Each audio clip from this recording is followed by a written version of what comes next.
Olha, a situação bastante inusitada, diferente, vem ocorrendo aí nas últimas semanas em unidades de saúde devido à pandemia do novo coronavírus. Os cardiopatas têm diminuído a procura pela emergência cardiológica em razão do pavor, em relação aí do pavor e do medo da Covid-19. Aqui com a gente para falar sobre o assunto, aqui com a gente o cardiologista Ricardo César Cavalcante. Doutor, bom dia. Muito obrigado pela sua presença logo cedinho aqui conosco. Essa diminuição preocupa, né, doutor? Preocupa demais, Gilvan, porque, veja, na realidade esse não é um fenômeno local, nem mesmo nacional, ele é mundial. Mundial, tá? Né? O pavor de contrair a Covid-19 em hospital tem feito com que as pessoas, de uma maneira geral, evitem a unidade hospitalar. Isso é esperado e é lógico. Para a maioria dos problemas, isso é possível e é até bom. Vamos supor que você tem uma gastrite, que de vez em quando lhe incomoda, você já foi medicado. Você fica em casa e, eventualmente, só em caso de uma piora muito grande, você procuraria a unidade, mas, naturalmente, com tempo hábil para ser tratado e bem tratado. Quando se trata de doença cardiovascular, que infelizmente o desfecho é morte em grande parte das vezes, essa equação fica um pouco complicada.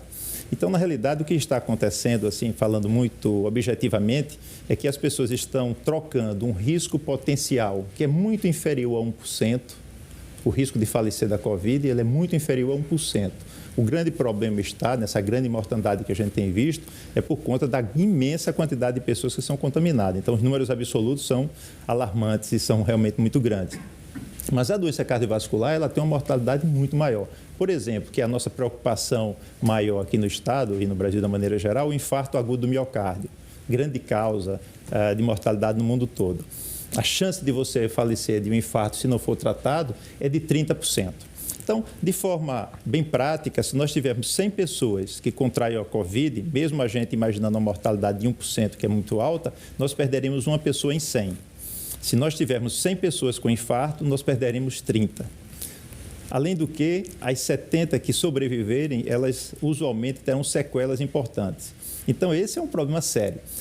Nos Estados Unidos, foi observado mais recentemente uma redução de até 8 vezes no número de pacientes que morrem em casa. Então, isso é algo de extrema preocupação.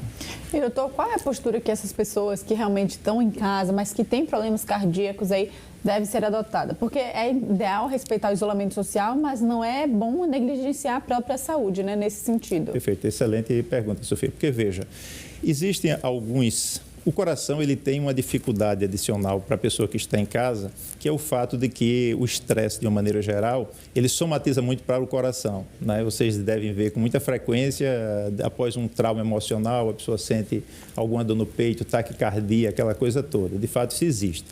Entretanto, existem alguns sinais de alarme que devem ser especialmente levados em consideração. Por exemplo, falta de ar. Tá? Não é só Covid em formas avançadas que dá isso. Então, falta de ar súbita, que é diferente da falta de ar das doenças infecciosas. Então, você está bem, subitamente você sente falta de ar. Isso é um sinal muito característico de doença cardíaca grave. Você tem uma dor no peito que não é aquela dorzinha enfurada, não, é uma dor em aperto, uma sensação de opressão no peito, às vezes até de morte mesmo. Se isso é acompanhado de algum distúrbio da consciência, algum embaçamento da visão, alguma tontura especificamente, isso são sinais que deve levar você a ir ao hospital. Tá? O risco de você ficar em casa com um desses sintomas, como eu falei anteriormente, ele é inaceitável e a pessoa deve, então, procurar o hospital. O senhor falou de uma pesquisa dos Estados Unidos, que a gente tomou conhecimento também, dessa diminuição drástica, né? E das mortes que ocorrem em relação a isso, a esse medo. O senhor é do Hospital do Coração. Existe um percentual em relação a isso, de atendimento dessa queda? Existe um percentual? A estatística tem essa coisa interessante, né? Como ela se reproduz, né? Então, no hospital, nós tivemos mais ou menos em torno de 50% de redução. Tá? Metade, né? Metade. Tá? Então, isso é algo... Agora, veja, os hospitais que atendem a rede privada, eles têm sofrido mais, porque é uma doença que começou por conta das questões das viagens internacionais. Para vocês terem uma ideia, eu fiz ontem, por conta dessa entrevista, um levantamento comparei o mês de março de 2020, desse ano, com o mês de março passado, na rede que nós montamos estadual de tratamento do infarto, não é? E que é realizado no HGE. E, para surpresa minha, não houve diferença. Então, como essa rede ela trata não apenas a cidade de Maceió, a periferia de Maceió, mas também cidades do interior, onde a Covid ainda não aconteceu de fato, não teve ainda um grande impacto, não houve nessa rede que é muito capilarizada esse impacto. Nós fizemos o mesmo número de angioplastia primária, que é o tratamento ouro para o infarto agudo do miocárdio, que fizemos no ano passado. Entretanto, nos hospitais privados, não é só no Hospital do Coração, isso caiu à metade. Então, as pessoas realmente estão deixando de procurar a ajuda do cardiologista, a procura para o médico mesmo. Sofia, isso muito certamente é verdadeiro, porque existe um outro dado agregado a esse que nos faz acreditar na veracidade disso que nós estamos conversando, que é o fato de que, mesmo as pessoas que têm procurado o Hospital do Coração com grande frequência, ao contrário de meses atrás, elas estão chegando com sinais muito avançados da doença cardíaca. Então, é um paciente que já chega em franca insuficiência cardíaca, mas quando você conversa com ele, ele relata que já há 2, 3 dias que ele já tinha indicação de ir ao hospital. E há aqui um alerta muito especial que eu faço, é que o infarto agudo, que infelizmente é o que mata mais, ele tem uma janela terapêutica, ou seja, ele tem um período entre o início da dor no peito, que é o mais frequente, e a impossibilidade de você atuar, que é de no máximo 12 horas. Mas que a gente busca fazer isso nas primeiras 6 horas, é onde o resultado e o impacto na mortalidade é maior. Então, se você perde essa janela terapêutica, como nós chamamos, mesmo você indo ao hospital, pouco podemos fazer. E a gente tem observado, Gilvan, isso no hospital, pacientes chegando, mas que iniciaram o quadro de infarto no dia anterior. Por medo da Covid, ficaram em casa e só quando aqueles sinais já de deterioração da função cardíaca, como hipotensão, como arritmias, como alteração de consciência, falta de ar, ou seja, já um problema mecânico, é que ele procurou o hospital. Então, é algo que realmente a população precisa ser alertada, porque pessoas seguramente pagarão com a vida, como está acontecendo, esse é um fenômeno mundial e as autoridades estão preocupadas com isso. Eu faço parte de uma comissão nacional, exatamente de infarto agudo do miocárdio, e que antes de ontem soltou uma nota oficial da Sociedade Brasileira de Cardiologia, exatamente alertando para isso. Nós não podemos ter, além de toda a tragédia da Covid, ter também associado a ela um número de mortes que não era mais para existir, que não era esperado. Evidentemente que até faço aqui, como médico e como cidadão, um apelo, porque, veja, nós acompanhamos as redes sociais e a gente vê uma quantidade imensa de informação circulando e a gente se analisar um pouco em cada grupo, porque eu analiso grupos mais profissionais, grupos familiares, grupos de amigos. Tem algo que une todos, algo bastante comum, que é a necessidade ou a frequência muito maior de notícias negativas do que de positivas. E, sobretudo, eu diria até mais, de notícias e de informações pouco assertivas. Então, as pessoas perdem muito tempo, por exemplo, criticando o que A ou B está fazendo, do que propriamente pensando em qual a contribuição pessoal que pode dar. Lendo a informação, o que tirar dela para fazer com que pessoas sejam ajudadas. Porque, levar aquilo adiante, né, doutor? Levar adiante, prestar Gilvan. Um serviço prestar também, um serviço. como cidadão, né? Exato. A gente está falando especificamente dos problemas dos cardiopatas, mas durante esse período todo a gente já conversou sobre a questão do diabetes, das doenças imunodepressoras, de tantas doenças que muitas vezes, durante esse período, não só a ida ao hospital, mas se deixar de lado o tratamento. Perfeito. O tratamento dessas doenças, o tomar o medicamento, isso é importante também, né, doutor? Fundamental. Não só a ida ao hospital, porque se criou algumas coisas, remédio tal atrapalha, pode provocar a Covid, pode deixar uma porta aberta para a doença. Se criaram vários mitos. O senhor está falando dessa questão das notícias, por isso que eu gostaria que o senhor comentasse isso em relação aos medicamentos. Perfeito. Olha, em primeiro lugar, em relação à primeira parte da sua pergunta, nós estamos falando de coração, porque o coração, ele especificamente tem uma janela terapêutica e isso Sim, é mais urgente. Claro. E também tem uma prevalência muito alta. Claro. Mas, por exemplo, na oncologia, está acontecendo também na oncologia. Pessoas interrompendo um tratamento oncológico para um evento já real, que já tem um impacto em troca de um risco em potencial. Isso não é correto, tá? Agora, o que existe muito é realmente essa questão de que os pacientes que mais precisam de tratamento médico, mesmo durante a Covid, são também aqueles de maior grupo de risco para, uma vez adquirindo a Covid, evoluírem mal. E isso, naturalmente, perfil, né? Que é o motivo principal desse receio todo. Então, a respeito disso, e aí já incluindo a questão que você levantou das medicações, eu aconselho essas pessoas a procurarem, normalmente nos sites do hospital, no nosso tem, mas acredito que todos devem estar fazendo isso. Nós, por exemplo, disponibilizamos durante todo o dia um grupo de cardiologistas experientes atendendo gratuitamente por telefone a população. Acho que isso as grandes instituições têm feito. Então, veja, não é uma boa hora para testar medicamento ou para se automedicar.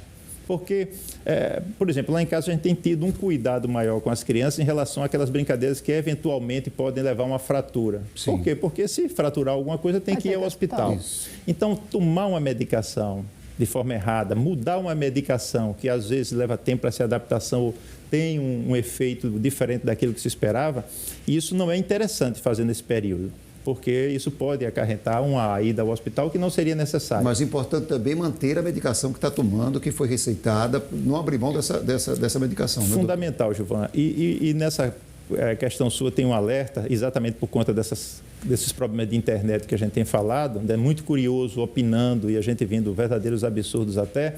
Veja, antes de mudar a medicação, se assim é a sua vontade, procurar um desses grupos que oferece consultas gratuitas e se informar a respeito disso, tá? Se informar com um médico e não com um curioso. Nós temos observado nessa Covid uma coisa muito interessante, né? Como se fosse uma Copa do Mundo. Né? Veja que a Copa do Mundo é assim. Algumas pessoas não assistem futebol, nunca houve uma resenha, não lê nada a respeito, não tem obrigação nenhuma, até porque não gosta de entender de futebol. Mas na Copa do Mundo, todo mundo opina, mesmo quem está assistindo o primeiro jogo da Pitaco, o primeiro jogo do ano.